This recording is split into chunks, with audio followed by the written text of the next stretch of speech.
What's good, everyone, and welcome back to another reaction video.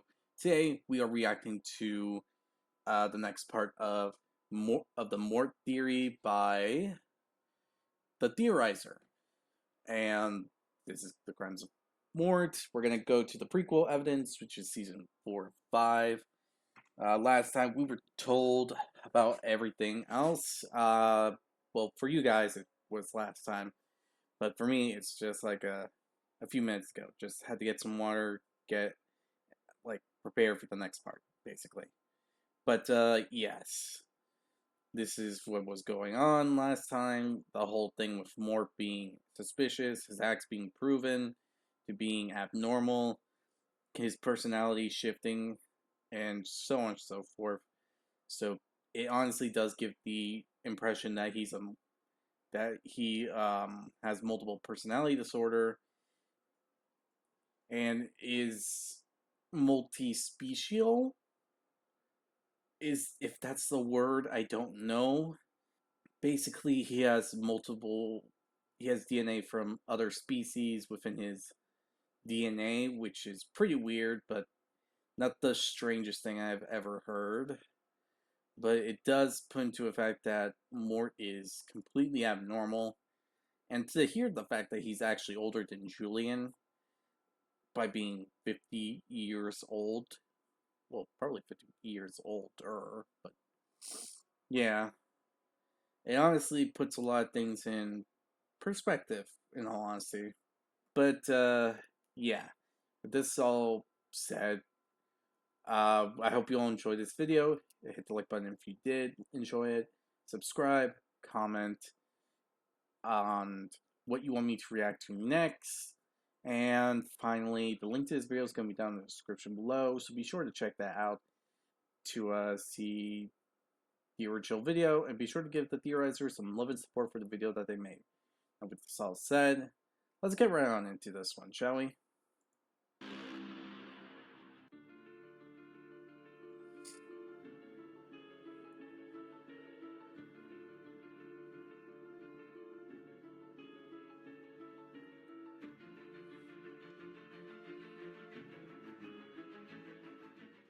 Everyone, make sure to watch the prologue to this huge theory first, and then the big first section of evidence. You are basically on part 3 right now.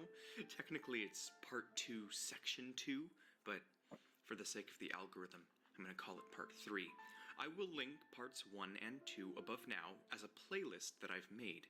For those who are prepared, it's time for season 4 of All Hail King Julian. We are halfway through the show. Mort starts off the premiere by getting his own TV show called Still Life with Feet, where he mimics Bob Ross and draws Julian's feet. He also, of course, wears the blonde wig again and actually shows us another wig he's woven out of the stolen hair he mentioned from before. Clearly this is something all of the personalities enjoy doing. More people mock Maurice until he runs away bawling, "I have feelings!" Mort fears that Julian can somehow hear his thoughts, and he panics, worried they will betray him. We're getting close to some answers. I can just feel it. A couple of characters rob the kingdom, and during it, they have an odd conversation about friendly, non-weird wrestling. When they're arrested, they get put in a prison cell where Mort also resides, and he says the crazy line, "Orange is the new you. Wanna wrestle? As long as it's weird." Creepy as hell. Another persona. You see, this show is crazier than even the worst SpongeBob, and yet it has incredible consistency. I've said it before. This makes it truly disturbed. It's a show that pretends to be a kid's show, and that's what makes it so eerie. But it actually is a kid's show, so it's very unsettling. Mort finally describes his inner imagination world in episode 2 when he says nobody ever gets hurt there, most of the time. I want to see this world, Mort. Later, everyone puts on a massive act and he plays the bad guy. He relishes in this and darkly chuckles with glee. another persona. He gets a little too into it and lowers them all into a volcano while laughing like a maniac. Later, it is implied that he is faking it, though. In episode 3, he once again shows his artistic ability when he paints a phenomenal image of Julian, and Julian, of course, calls him a vulgar little mutant. Mort asks, "When's lunch? I haven't eaten in like a month." Ah, a self-sustaining system, perpetuating the Lovecraftian take yet further. He claims he's real good at smearing stuff, and that he has parties with organic mannequins of his friends. What Mort has is an obsession with Julian. It sure ain't love, and I don't know if I'd necessarily call it fetishization either. It's an obsession. He has another internal discussion with a personality. This time, it seems to be his inner artist. Our Mort loves the feet, the artsy one does not. Important distinction. Wait, what? Everyone stares at him in creeped confusion. I can't tell if the personality is coercing Mort or taking over Mort. That is... yeah. That would definitely be like a selling point on multiple personality disorder. Because Mort not liking Julian's feet? Yeah. I mean, something's up. Lots more social commentary and sophisticated critique of the avant-garde. He eats fruits whole, but that's all pretty normal, of course, for this show. In the corner, we once again see his home planet painting. Funny, I was just about to say his obsession was alien and fueled by a desire to return to his home constellation.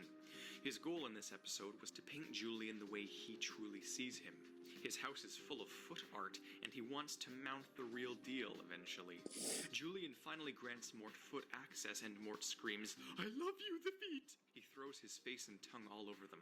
See? He butchers grammar and says, "the feet," as if it's an individual entity he's obsessed with, not some sort of usual, atypical attraction. He hates other feet in comparison to Julian's, but he'll take what he can get. In episode 4, he has a minutes-long fart. He refuels by breathing in, once again proving him to be a hollow entity in essence. He wishes to be first on the sacrifice list and actively demands danger. He kicks out another sacrifice to take his place and says, "I'm first on the list. Read it and weep, Gramps." He's talking to Hector, an elderly lemur in the kingdom. I was all like, "Aren't you older than him, Mort?" And Hector literally follows it up with, "You're older than me, Mort." See? Usually I have to highlight continuity like this, but okay, here something's they up are, there. seconds later confirming it for me. Accommodating show. So anyways, they catapult Mort far off the island, and then he suddenly appears right next to them, changed. So when his alters come into the light, they can teleport him? This rabbit hole is degrading me. Mort says he floats real good because he swapped all his parts for wood years ago. What? The other character I do want to highlight is the only one I enjoy more than Mort. Another supernatural one that can aid in our mission here. That character is Todd. He is freaking hilarious. He's this little pageant boy who's always commanded around by that insane Karen soccer mom I mentioned before, Tammy.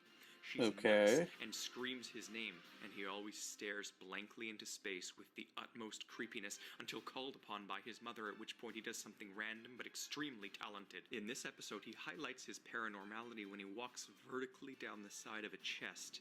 Everyone's rightfully scared of him.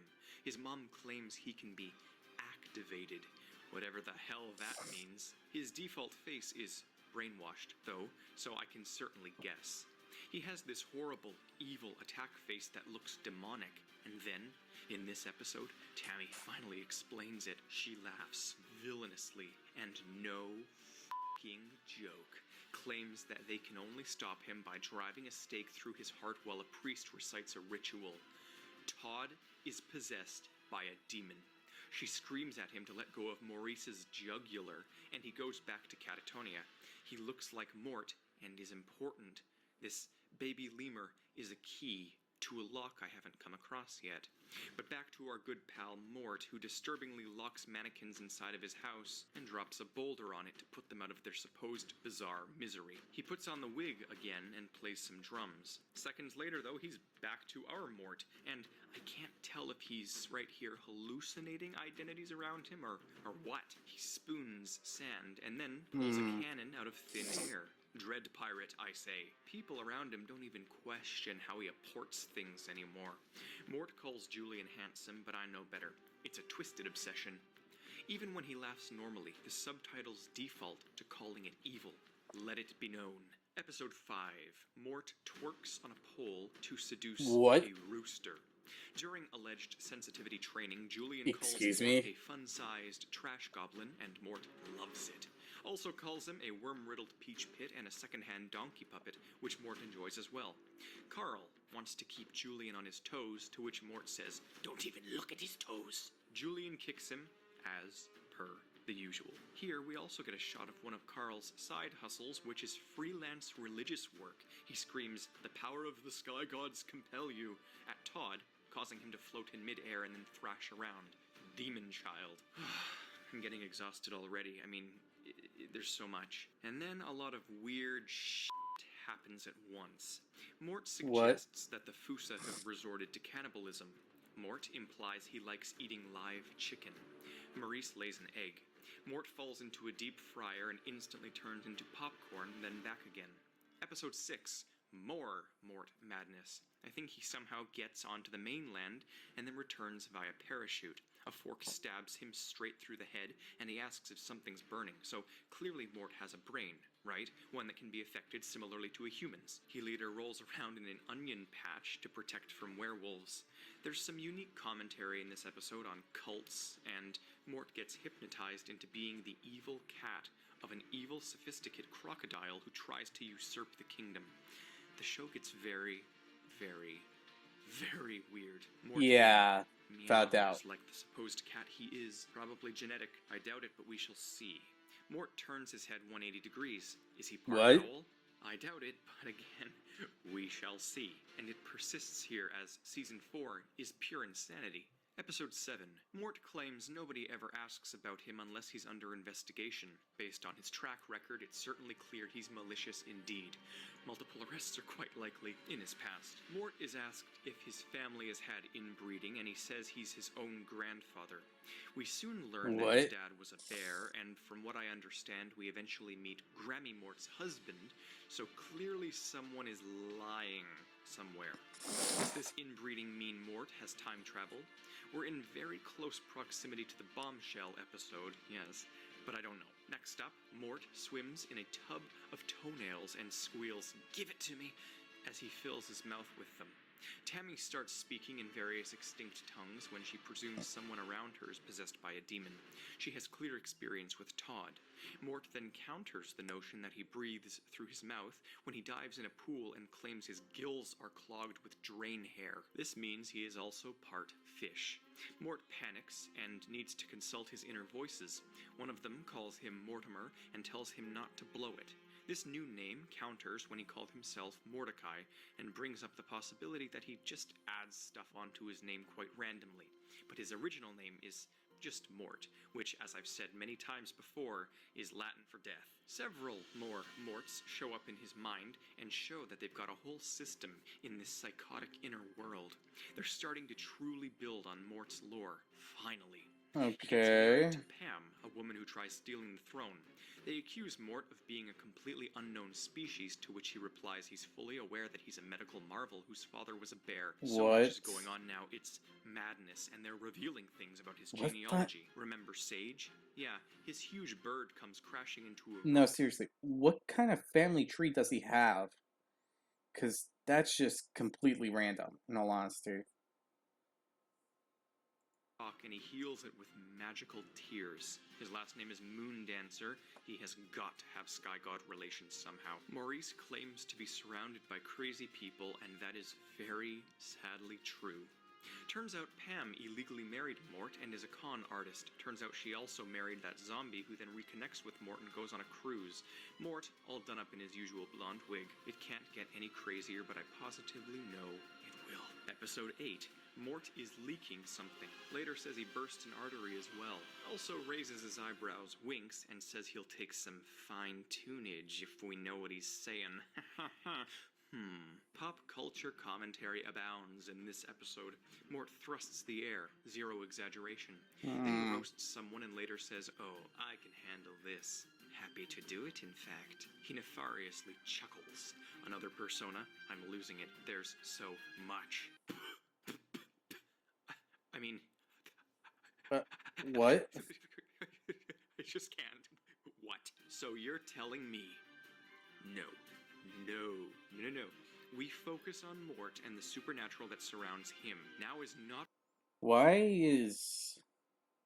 are we focusing on Puss in Boots? the time for Puss in Boots. Shrek may tie in later, but for now, this makes no sense. Moving on. Episode 9. He's He actually electrocuted, appeared. showing he does have a skeleton once again.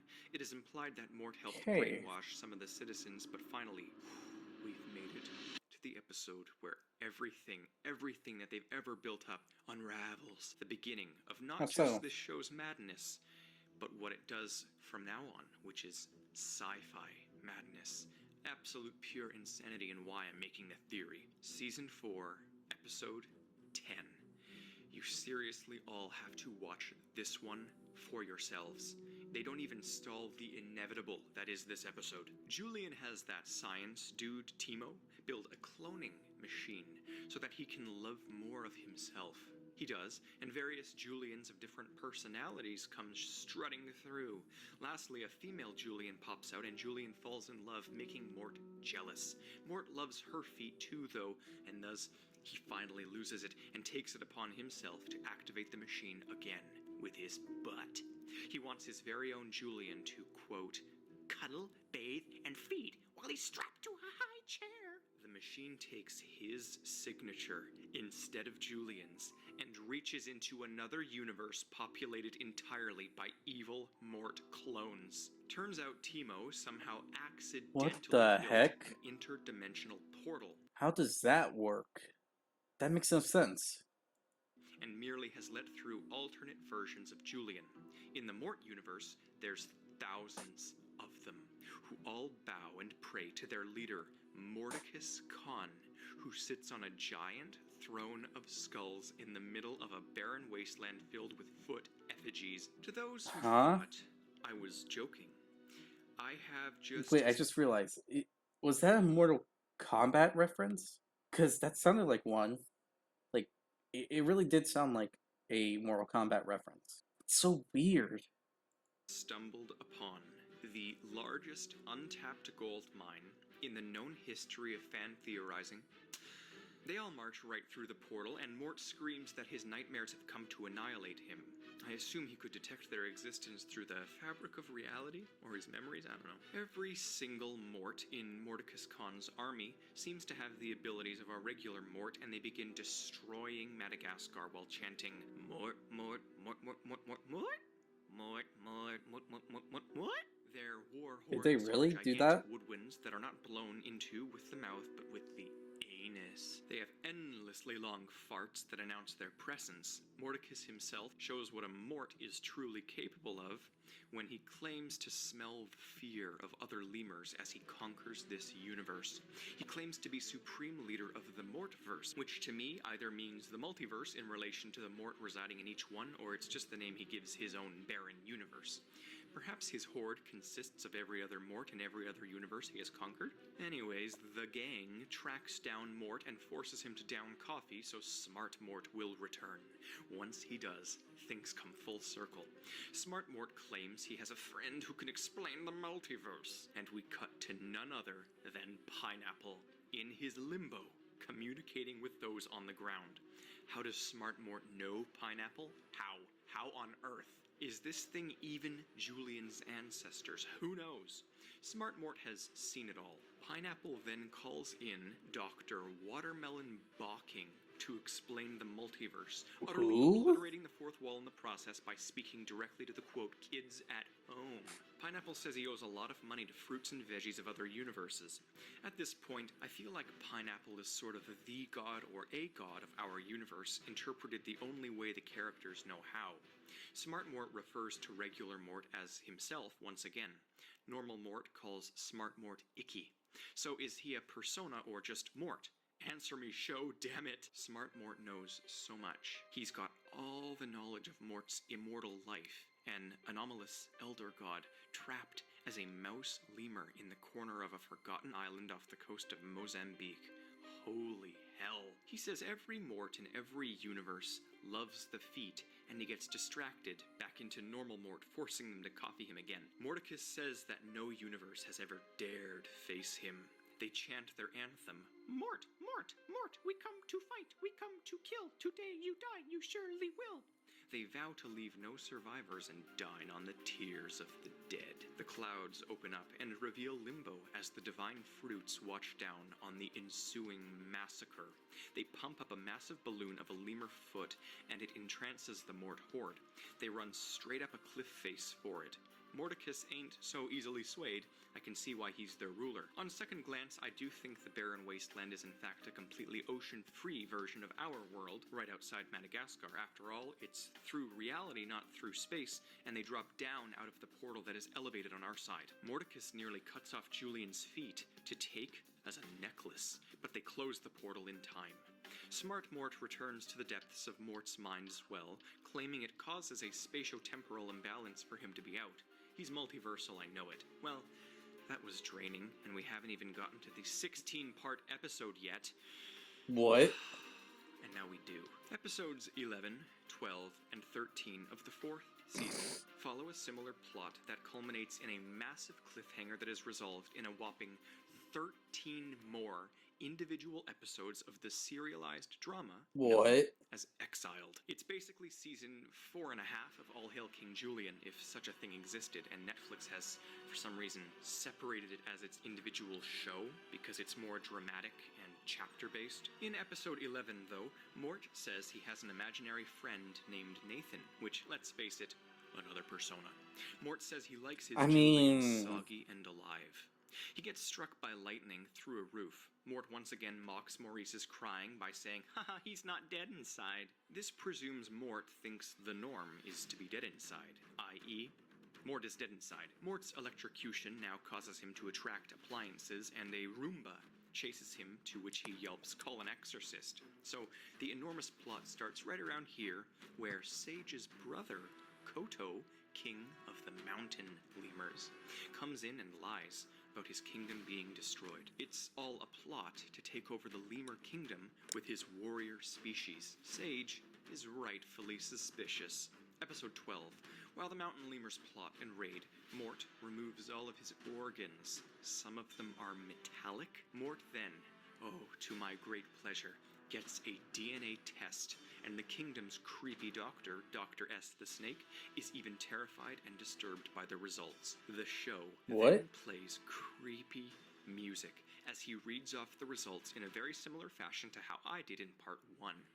Mort nods as Dr. S says Mort's only 40% lemur, but 60% bear, starfish, sand, potbelly pig, cactus, and a spool of copper wire. Mort corrects him and adds on wood chips, to which Dr. S acknowledges as well. This is all only to Mort's knowledge. There could be more, or ones missed on the test. Perhaps these are just from the organs he's replaced. Mort beeps when he's nervous. Julian has a dream of a parallel timeline where he never met Maurice, and in it, Mort claims he made a dream catcher woven from Julian's uncle's fur. Again, Julian's uncle is one of the show's villains, constantly trying to reclaim the throne, but we'll get more on that. Maurice turns out to be an Ai, a different species of lemur, and apparently this species is known for sacrificing beautiful Ai-Is to what they call bell gods at the center of the earth. Sounds a lot like sky gods, but we see these. They're the same ones I briefly mentioned were plotting from before. They are literal bells underground.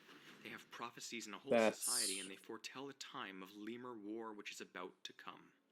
Season 4 finale. Kodo conquers every Madagascar king. Gonna be honest, I didn't really expect that one. So, Maurice is a lemur. He's just a different breed of them. Huh.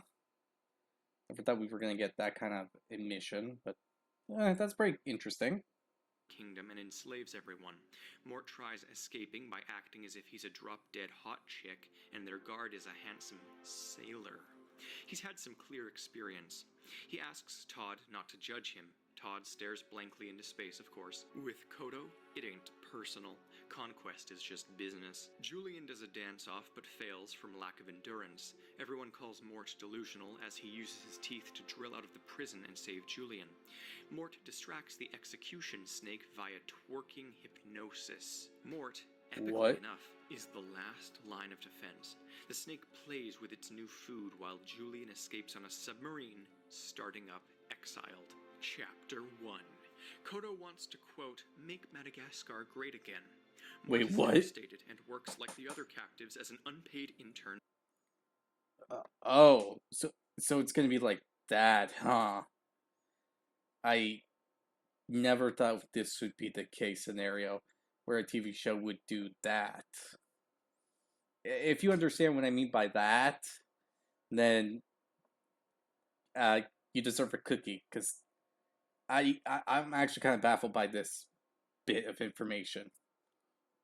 That carries enormous boulders on his back. I swear, Sage is like a parody of wisdom itself and says his usual quote, something like, "We are all just kicking the cosmic footy sack with a guy named Skeeter who lives in a van." This is the sort of stagnation everyone else is going through while Mort is taking action. He crawls up on his back like the cat he doesn't know he is, and consults his inner room of personalities once again. They brainstorm on how to kill Koto, while acting in various ways and doing various bizarre things. One of them says, "Oh, baby, daddy likey." Does this somehow imply Mort has absorbed his father? Thought he was a bear. Or does he just see him as a Mort now? How'd he absorb a bear? Maybe Mort has the unique power to absorb non-Morts, which puts him apart from the likes of the Mort horde, and has resulted in a genetic soup? I really want a Mort v Morticus deathmatch. One of the mental Morts says to kill the other lemurs as well, and now we truly do get to see the sorts of evil Mort has rattling around in his What soul. the He fuck? laughs like the villain he is, and everyone is horrified. He's stupid, but he feigns stupidity to an extent as well. He plans to murder Koto straight up. Mort has a lot of hella wicked schemes, but he wily coyotes himself every single time, putting him in a full-body cast. They soon later take it off because he regenerates quickly, of course. Koto is amused and makes Mort his jester. Chapter 2. Sage divorces his father, Hmm. who he also raised from birth. Mort's rib punctures his stomach. Koto relishes the job and forces Mort to consecutively smash plates on his own head. He dismisses Mort as ignorant, but we once again zoom into his mind and see his evil personalities claiming they understand everything. The little good and bad voices on Mort's shoulders don't exist, for he has a whole society of differing perspectives that take their own spotlights. They do this constantly in Exiled, and they all try possessing him to no avail. Chapter 3. Todd is eaten by a snake mid-dance routine. Speaking of snakes, Mort slithers like one during an escape attempt. Serpentine ancestor? Wiggles like a slug too. We learn that the psychic lizards can teleport. During another escape, Mort What? seduces the same guard with his "Hey sailor" talk and asks for This is a really abnormal thing. Every bit of evidence that I hear about Mort just honestly confuses me to a very uh high point, I guess, would be the technical correct term, I guess. Yeah, I guess it would be that case in this matter. Hmm, never thought of it like that. But yeah, so apparently that's a thing. And yeah, I just don't know how to take this. It's really strange to hear all this kind of stuff about Mort and being given the evidence to show that it's true. Like, this is supposed to be a kid show, but if people found out about the actual case scenario going on here, it it's like, wow, you just really don't expect it. her hand in marriage. His inner voices object to it. With Julian gone, his personas are really active somehow. One of them suggests a prenup. He manages to win the guard's affection by moving her 1 inch after slamming into her from deflecting off a tree she punched him into. A burglar persona seemingly takes over Mort. We also see a completely different character who actually looks like he has true dissociative identity disorder. Chapter 4. Kodo asks Mort why he constantly giggles evilly as he plots more escape routes. In other news, a fish that barfs mud vomits up a human hand that grants Clover a weapon to save the kingdom. More supernaturality. Mort creates a play to distract Kodo during their escape and calls everyone babe. 4 of his personalities mock and chastise him about his failure of playwriting. He gets a little immersed since he's only used to writing novels, but his play is successful and they all tunnel out. Chapter 5, Sharks Can Talk Underwater. Apparently dolphins in this universe are, quote, villains that sell other sea creatures to Russian oligarchs. This isn't too far-fetched. I remember an evil dolphin from the Penguins show too, but that's for later. Tammy tells little Todd to, quote, inhale mama's wind, baby, as they escape through the tunnel. He is right behind her butt. What? They then use Todd's face to shove her up through the ground. What? Kodo finds them. The fez-wearing crocodile ambassador calls Mort a Yeti. Genealogical confirmation, Mort gets a couple of Mordecai voices in the corner of his head to aid him, and these two are fluffy Yeti-esque savages, one of which threatens to bite through Kodo's Achilles heel. They escape in a cloud of fart, while Tammy sicks Todd on the guards. Then something top-tier shocking occurs, a topic that I've also done rigorous theories on in the past. Mort escapes Kodo by diving into a random glowing wardrobe in the jungle, which leads him down a tunnel and out into our world, where he is a real mouse lemur in real footage of Madagascarian nature. His crazy grandma is there, and she says, "You've come down the wishing well. Stay with us. This is the real you." I can't tell if this is in his mind, or if the wardrobe literally led to this sort of real-world heaven haven, but either way, it's perplexingly cross-dimensional, unless it's not. You see, I have reason to believe, based on the granny's wording, that this is the real Mort, and the entirety of Madagascar is an elaborate fiction that he's trapped himself in for the sole purpose of self-defense in the real world. It makes sense. Everything radiates into his world. This seems to be implied by this scene, but all this would mean is that Mort is a sort of eldritch god of his own universe.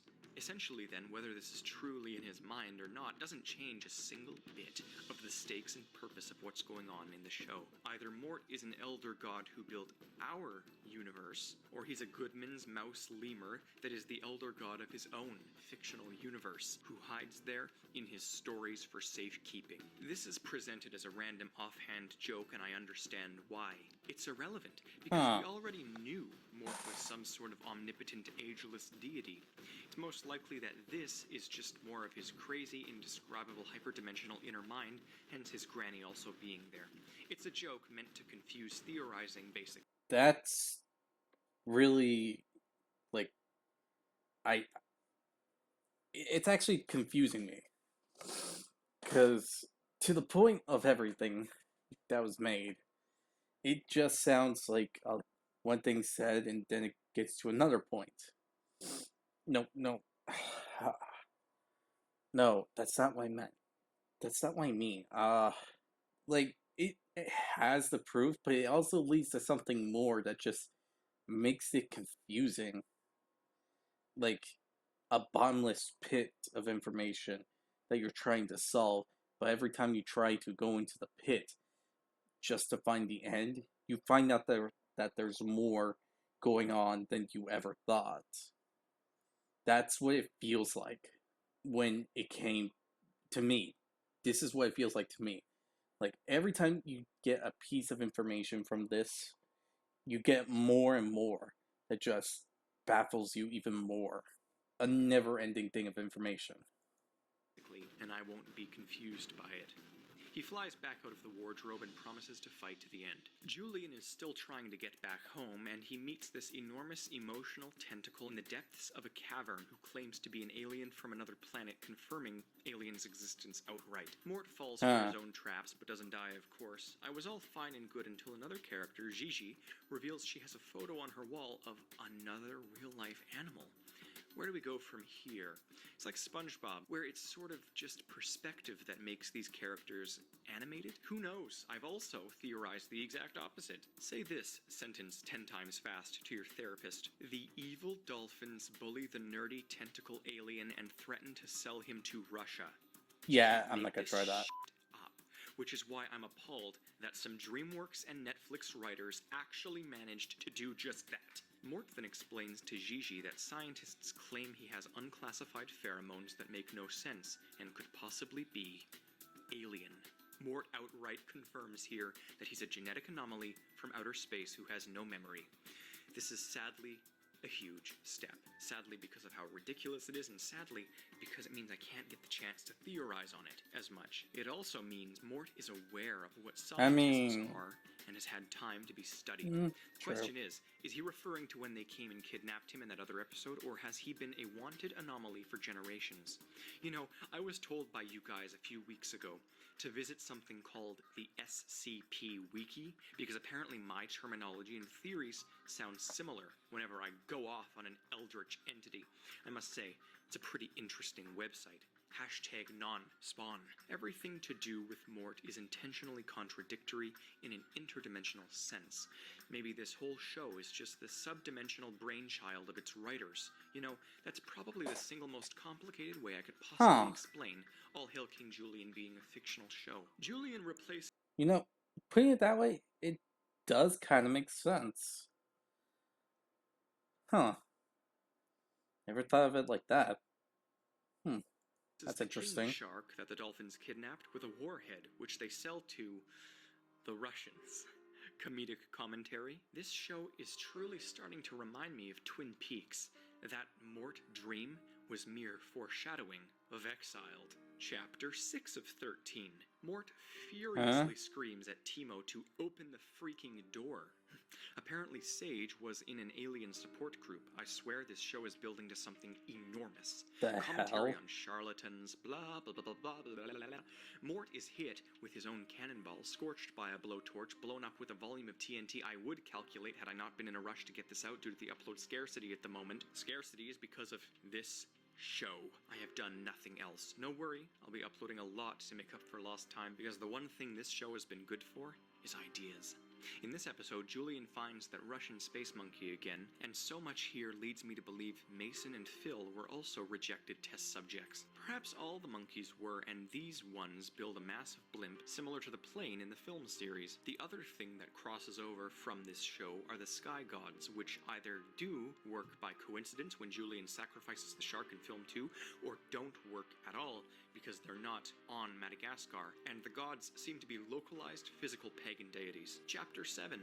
Mort gets inside Timo's pod and discovers he's been held hostage by his own security system, who gained sentience and has been pretending to be a strict mother. Clover is somehow given a paranormal nightmare from Sage's mentor, warning her to exit the cult she joins and then deprograms.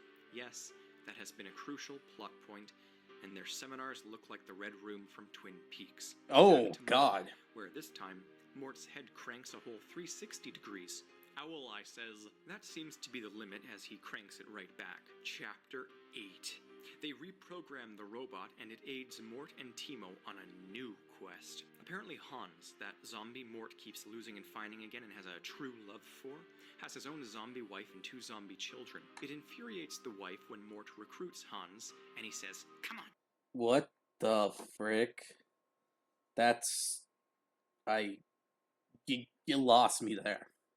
Like, that bit right there, that caught me off guard. Like, I don't even know how to process that. Because that just came out of left field for me. Like, that actually came out of left field for me. And you just... Wow. You just caught me off guard. Check me. I deserve it. I can take it. I'm mostly sawdust and bird guano in the middle. Okay, just gonna add that to the list. Didn't show up on the genealogy test. Yep, Mort can certainly take that kick, immortal headass. Julian and Maurice are still trying to get back to stop Kodo, and now they've encountered Fusa, who they turn on each other. The Fusa use electric saws, laser beams, automotive accidents, atomic and nuclear bombs, plane crashes, and Godzilla to fight one another, none of which we see outside of Julian's reaction to it. Sage's mentor swaps the minds of Clover and Sage so Clover can use his body to save the kingdom. Turns out it was probably another paranormal lucid dream. Outside of the mind space, he's a floppy fish. The zombies suggest Mort gets his own army. Mort laughs evilly, transitioning us into Chapter 9, in which Mort downs some coffee, permitting Smart Mort to rip through and seize the assets of Mordecus Khan. During transformations like this one, Mort's body physically doubles for split seconds. I wonder if Smart Mort is the original.